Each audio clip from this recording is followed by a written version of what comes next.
ये डर था कि कहीं अजीत पवार के सपने को पूरा करते हुए एनसीपी शरद पवार के गुट से अपनी पार्टी अजीत पवार के एनसीपी का विलय न कराने लग जाए और इन्हें साथ में लेकर के किसी तरीके से रोकने की कोशिश की जाए।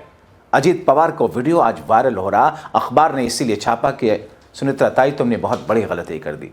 हालांकि दोस्तों कुछ भक्त उदाहरण दे रहे हैं कि राजीव गांधी भी तो ऐसे ही वक्त पर प्रधानमंत्री बने थे, उन्होंने शपथ ली थी।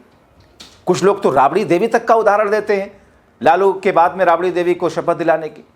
दोस्तों प्रधानमंत्री राजीव गांधी जब बने तो दरअसल वो एक संवैधानिक पद था, प्रधानमंत्री, देश के प्रधानमंत्री का पद था।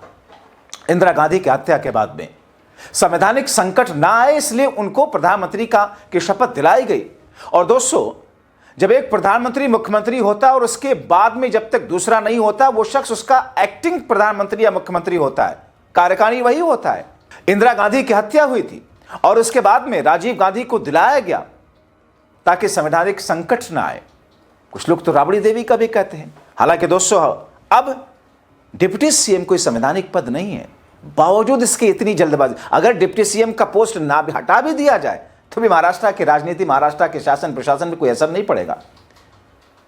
हमने देखा 2 लोगों के ऐसे ही शपथ, किस तरीके से सत्यानाश। तमिलनाडु के एमजीआर, उनकी मौत के बाद में उनकी पत्नी को फौरन सीएम बना दिया गया था। आंध्र प्रदेश के एनटीआर, उनके देहांत के बाद भी कुछ ऐसा हुआ, मगर हर्ष राजनीतिक तौर पर आपने देखा था दोस्तों।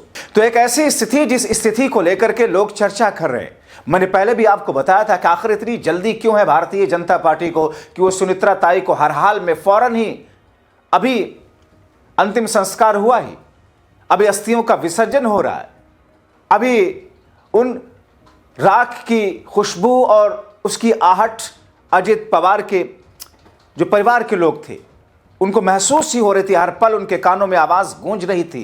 वो मंजर अभी निकला भी नहीं था कि भारतीय जनता पार्टी ने, मोदी, शाह और फडणवीस ने उनको मजबूर करके उनको शपथ दिला दिया। क्या देवेंद्र फडणवीस, क्या शरद पवार के साथ में सुनित्रा पवार के भी जाने का मामला बिल्कुल तय हो गया था, जिस बात की जानकारी भारतीय जनता पार्टी को लगी थी? आखिर ऐसा क्यों हुआ था?